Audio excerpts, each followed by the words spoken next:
अस्सलाम वालेकुम dear students जी। आज जो हम डिस्कस करेंगे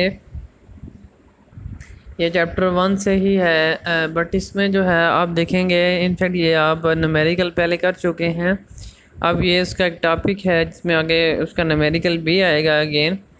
इसमें क्या है कि अगेन आपने एक्सेस रिएक्टेंट और लिमिटिंग रिएक्टेंट ही देखने हैं, लेकिन अब यहाँ पे आपने ये देखना है कि अगर एक्सेस रिएक्टेंट हैं, फॉर एग्जांपल अगर दो रिएक्टेंट हैं, ए है एंड बी हैं, ठीक है। तो एक जो है पहले तो आपने ये फाइंड करना है कि एक्सेस में कौन सा है, वो तो आप मोल्स देख लेंगे कौन सा जो है ए या बी, कौन सा जो है वो जो प्रोडक्ट के मोल ज़्यादा दे रहा है। जो आपको प्रोडक्ट के मोल ज़्यादा प्रोवाइड करेगा, ठीक है, वो एक्सेस रिएक्टेंट होगा। जबकि जो कम प्रोवाइड करेगा, जो थोड़ी प्रोडक्ट बनाएगा यानी प्रोडक्ट को कंट्रोल करेगा, उसको हम क्या कहेंगे? उसको हम कहेंगे जी ये है लिमिटिंग रिएक्टेंट। ठीक है, क्या कहेंगे? Limiting reactant. तो लिमिटिंग रिएक्टेंट और एक्सेस रिएक्टेंट का पहले आपको डिफरेंस पता होना चाहिए।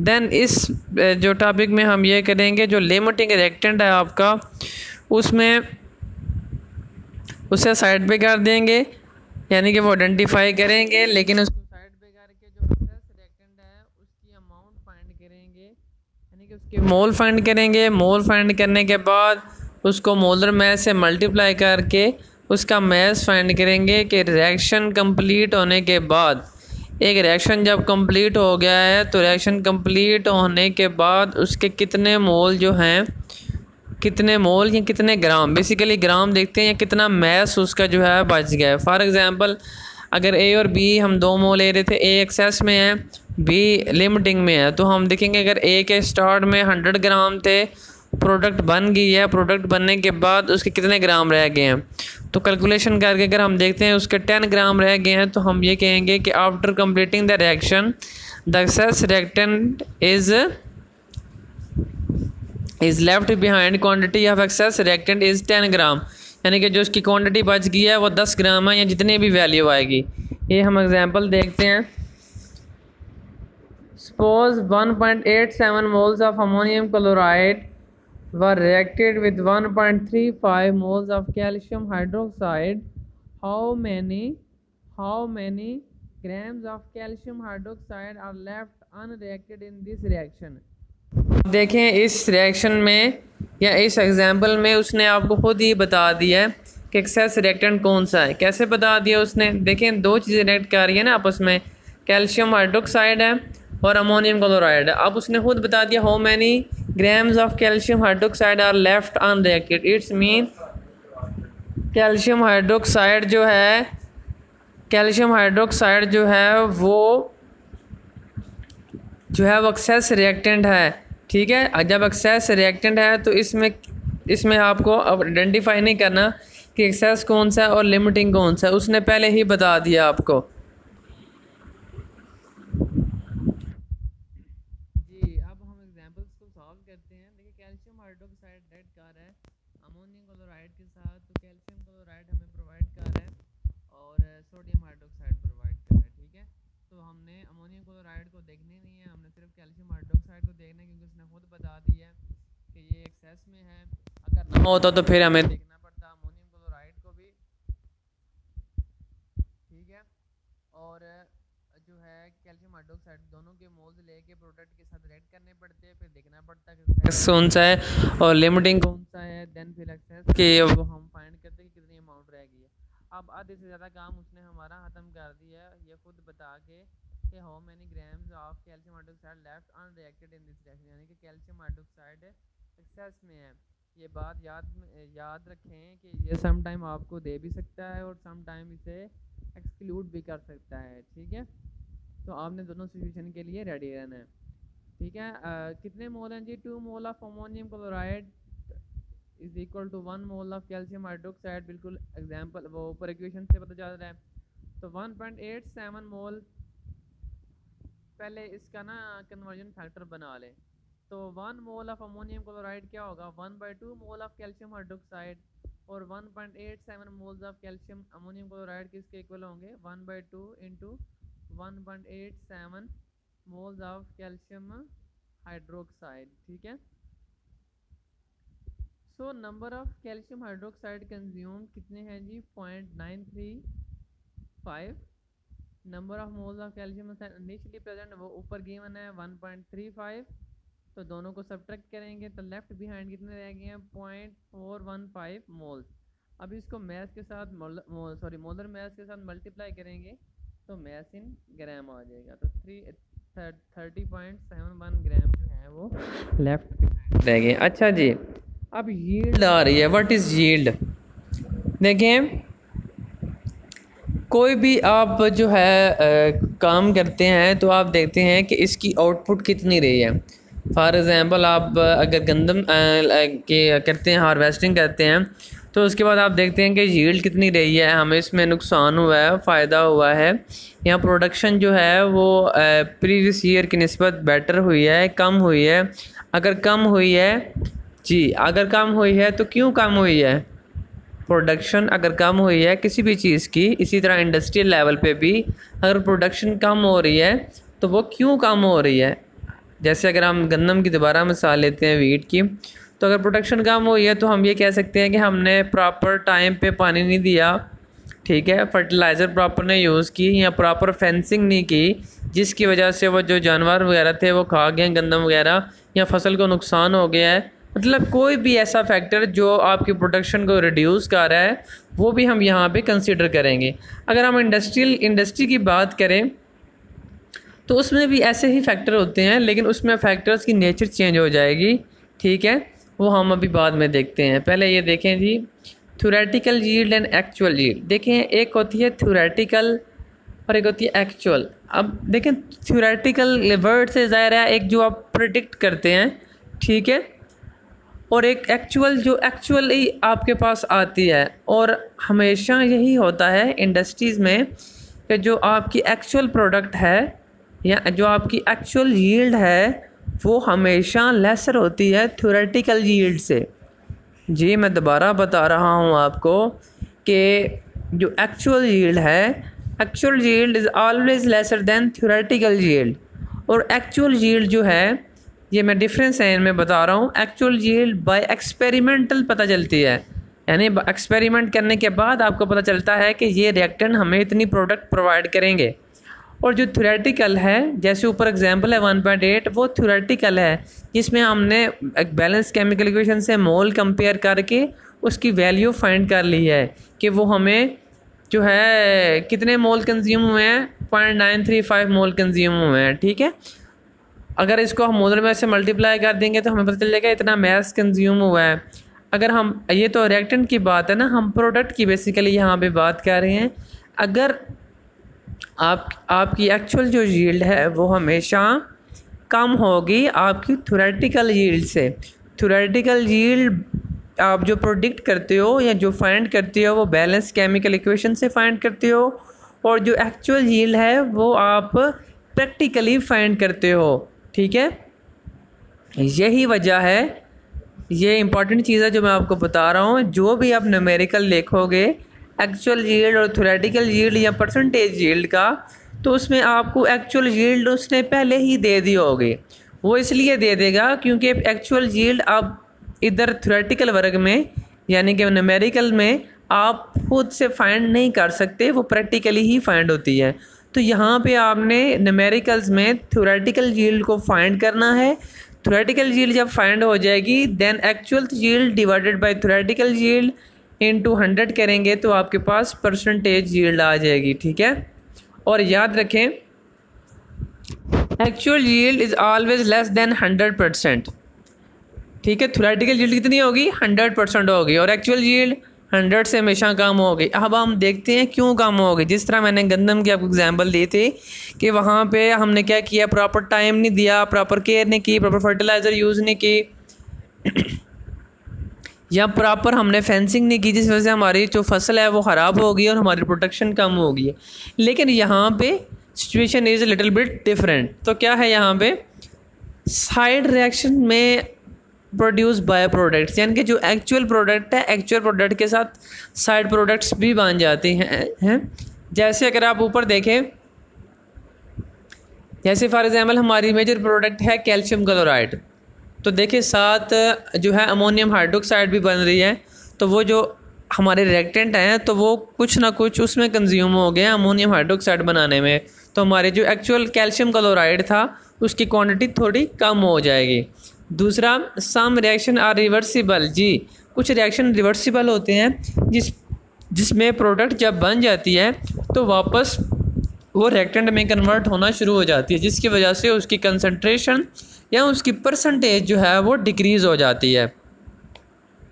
नेक्स्ट वो कह रहा है mechanical loss take place due to filtration, distillation and separation, separating funnel, washing and crystallisation. देखिए ये फिल्ट्रेशन क्या है, जब आप फिल्टर करते हो प्रेसिपिटेट्स वगैरह, ठीक है। डिस्टिलेशन क्या है, separation on the base of boiling point, ठीक है। या फनल के थ्रू करते हो तो आपकी बहुत सारी जो है लॉस हो जाता है। फॉर एग्ज़ाम्पल आप एक ट्यूब लेते हो, ट्यूब में अगर कोई चीज़ आप ऐड करते हो, ठीक है, फॉर डिस्टिलेशन फॉर एग्जांपल अगर हम बात करें तो उसमें क्या होगा कि आप जो है वो सारी की सारी फॉर एग्जांपल 2 कंपोनेंट हैं, उनको अगर आप सेपरेट कर रहे हो तो सेपरेट करने के बाद क्या होगा कि वो उनकी कंप्लीट क्वांटिटी आप सेपरेट नहीं कर सकोगे, लिटिल बिट क्वांटिटी जो है वो इंटरमिक्स रहेगी उनकी, ठीक है। अगर ए बी 2 हैं तो ए की थोड़ी सी क्वांटिटी बी में चली जाएगी और बी की थोड़ी सी क्वांटिटी ए में आ जाएगी, तो आप ये कह सकते हो कि वो प्योरली आप नहीं कर सकोगे। इसकी वजह ये भी होती है कि इनएक्सपीरियंस पर्सन जो होते हैं, जिनको एक्सपीरियंस नहीं होता, वो जो है ये ज़्यादातर गलतियाँ उनसे होती हैं जिनको प्रॉपर एक्सपेरिमेंट नहीं करना आता या इंस्ट्रूमेंट हैंडलिंग प्रॉपर नहीं करना आती, या आप ये कह सकते हो कि वो प्रॉपर जो है कंडीशन नहीं प्रोवाइड कर सकते। फॉर एग्ज़ाम्पल किसी रिएक्शन के लिए अगर टेम्परेचर ज़्यादा रिक्वायर्ड है या कम रिक्वायर्ड है, फॉर एग्ज़ाम्पल अगर ज़्यादा है तो वो उसको कम कर देंगे, कम है तो उसको ज़्यादा कर दें, तो क्या हो जाएगा, सारी जो एडजस्टमेंट हैं, जो सारी वैल्यूज़ हैं, सारी क्वांटिटीज़ जो है वो डिस्टर्ब हो जाएगी। तो जो एक्सपीरियंस्ड पर्सन है उससे ये एरर कम से कम होता है, लेकिन error is possible, error possible है, ठीक है। तो इस वजह से जितना मर्ज़ी एक्सपीरियंस्ड पर्सन हो, ठीक है, और जितना मर्ज़ी आपका जो है इक्विपमेंट अच्छा हो, लेकिन आइडियल नहीं हो सकते। ना ही आपका जो है वर्कर वो आइडियल हो सकता है, ना ही आपका इक्विपमेंट आइडियल हो सकता है, जिसकी वजह से लॉस के चांसेस हमेशा रहते हैं और होते हैं, ठीक है। लॉस को हम ज़ीरो नहीं कर सकते। आपको पता है चाहे फिज़िक्स हो, साइंस में, चाहे केमिस्ट्री हो, साइंस में कोई भी चीज़ आइडियल नहीं है, ठीक है। तो यहाँ पे भी यही हिसाब है। अब हम इसके एग्जांपल देख लेते हैं जी। In an industry, copper metal was prepared by the following reaction: zinc plus copper sulfate is converted into zinc sulfate plus copper। तो कह रहे हैं कि इंडस्ट्री में हम कॉपर मेटल प्रिपेयर कर रहे हैं, तो 1.274 gram of copper sulphate react with excess of zinc metal yield 0.329 gram of copper. देखें आगे वो कह रहा है कैलकुलेटेड द परसेंटेज यील्ड। अब ये आपको जो 0.392 ग्राम गिवन है, ये क्या है, ये एक्चुअल यील्ड है, जो मैंने आपको पहले भी बताया था। जो रिएक्शन के मतलब आपको एग्जांपल अगर देगा या न्यूमेरिकल देगा, उसमें अगर किसी चीज़ के आपको कहता है परसेंटेज फाइंड करें, परसेंटेज यील्ड फाइंड करें या एक्चुअल यील्ड उसकी फाइंड करें, सॉरी थ्योरेटिकल यील्ड फाइंड करें, तो वो आपको उसकी एक्चुअल यील्ड पहले प्रोवाइड करेगा, ठीक है। एक्चुअल यील्ड हमेशा प्रैक्टिकली आती है, थ्योरेटिकली जिस तरह हम न्यूमेरिकल सॉल्व करते हैं इस तरह नहीं आ सकती, ठीक है। अब हम देखते हैं उसने क्या किया है जी। इक्वेशन को दोबारा लिखा है, देन मैस जो गिवन है वो लिखा है। Now we convert the number of grams of copper sulphate into moles, ठीक है, ग्राम पर मोल मोलर मैस फाइंड कर लिया है। तो 1.596 gram of copper sulphate is equal to 1 mole. तो 1 gram of copper sulphate is equal to 1/159.6 mole होगा, ठीक है। और 1.274 ग्राम है, तो हम दोनों साइड्स पे मल्टीप्लाई कर देंगे, तो हमारे पास जो वैल्यू आई है ये आई है 7.982 इंटू 10⁻³ मोल्स। ये जो है यहाँ पे जो उसने कंसेप्ट यूज़ किया है, ठीक है, यहाँ जो ये कन्वर्जन किया है ये मैस मोल कन्वर्जन है, ठीक है। स्टिचोमेट्रिकली क्या है, स्टिचोमीट्री क्या होती है कि ये जो मोल हैं उनके रेफरेंस से बात करेगा। 1 मोल ऑफ कॉपर सल्फेट कितने बना रहा है, 1 mole of copper. It's mean जितने मोल कॉपर सल्फेट के हैं आए हैं उतने ही मोल किसके होंगे, कॉपर के भी उतने मोल, जितने कॉपर सल्फेट यूज़ हुआ है इतने ही कॉपर बनेगा। ठीक है, तो उसको सिंपली हम कॉपर के मोलर मैथ से मल्टीप्लाई कर रहे हैं तो हमारे पास जो वैल्यू आ रही है 0.5072 ग्राम आ रही है। अब ये जो स्टिचोमेट्री को फॉलो करने के बाद या बैलेंस केमिकल इक्वेशन को फॉलो करने के बाद हमारी प्रोडक्ट की जो वैल्यू आई है इसको हम थ्योरेटिकल यील्ड कहेंगे, और जो ऊपर रिएक्शन में ऑलरेडी उसने दे दी है उसको हम एक्चुअल यील्ड का नाम देंगे। ठीक है, और जब परसेंटेज फाइंड करनी होगी दोनों को हम डिवाइड करेंगे, मल्टीप्लाई बाय 100 करेंगे and then we will get the percentage yield. जी ये अनदर एग्जांपल है, देख लेते हैं। ये बहुत ही आसान एग्जांपल है। 2 mole methane react with an excess of chloride as the result of 177 gram. ये actual yield of CCl produce. Theoretical yield find करें, एक्चुअल यील्ड बताएं और परसेंटेज यील्ड बताएं। एक्चुअल यील्ड गिवन है 117 ग्राम, थ्योरेटिकल यील्ड हम देख लेते हैं। देखें मीथेन के 2 मोल रिएक्ट कर रहे हैं, सॉरी मीथेन का 1 मोल है। अगर बैलेंस केमिकल इक्वेशन देखें मीथेन का 1 मोल हमें CCl का 1 मोल प्रोवाइड कर रहा है। तो क्वेश्चन में जो गिवन है वो 2 मोल ऑफ मीथेन गिवन है। इट्स मीन अगर 2 मोल ऑफ मीथेन है तो वो हमें 2 mole of calcium chloride carbon tetrachloride he provide करेंगे। ठीक है, तो हम क्या करेंगे, सिंपली कार्बन टेट्राक्लोराइड के मोल 2 मोल के साथ उसका मोलर मास मल्टीप्लाई करेंगे तो हमारे पास मास इन ग्राम आ जाएगा। अब ये जो मास इन ग्राम है ये क्या है, ये थ्योरेटिकल यील्ड है। दोनों को डिवाइड करेंगे and we will get the percentage. जी ये जो है ग्लूकोज जो है वो ब्रेक हो रहा है इथाइल अल्कोहल और कार्बन डाइऑक्साइड में। What is the theoretical yield of ethanol available from 10 gram of glucose. ये आप कैसे करेंगे जी, व्हाट इज़ दी, ये आई थिंक सो मैंने पेज पूरा नहीं आया, इसमें स्कैन किया मैंने, पूरा नहीं आया। खैर आप बुक से देख लेंगे। What is the theoretical yield of ethanol available from 10 gram of glucose in a particular 10 gram of glucose produce this gram। तो परसेंटेज यील्ड क्या होगी जी, ऊपर थ्योरेटिकल फाइंड करेंगे, एक्चुअल आपको गिवन है। ठीक है, ऊपर दी होगी, ये मैंने स्कैन ही ठीक किया तो वो मिसिंग हो गई है। ठीक है, तो उसको डिवाइड करेंगे तो आपके पास आंसर आ जाएगा बिल्कुल सेम जैसे ऊपर गिवन है वैसा ही करना है इसे। अगर आपका इससे रिलेटेड कोई भी आंसर है, कोई भी क्वेश्चन है, आंसर तो मैं करूँगा। आपका कोई भी क्वेश्चन है या कोई भी पॉइंट आपको समझ नहीं आया तो आप कमेंट सेक्शन में कमेंट करके आप पूछ सकते हैं। ठीक है, आई होप सो कि आपको समझ आ गया होगा। ओके जी, अल्लाह हाफिज़।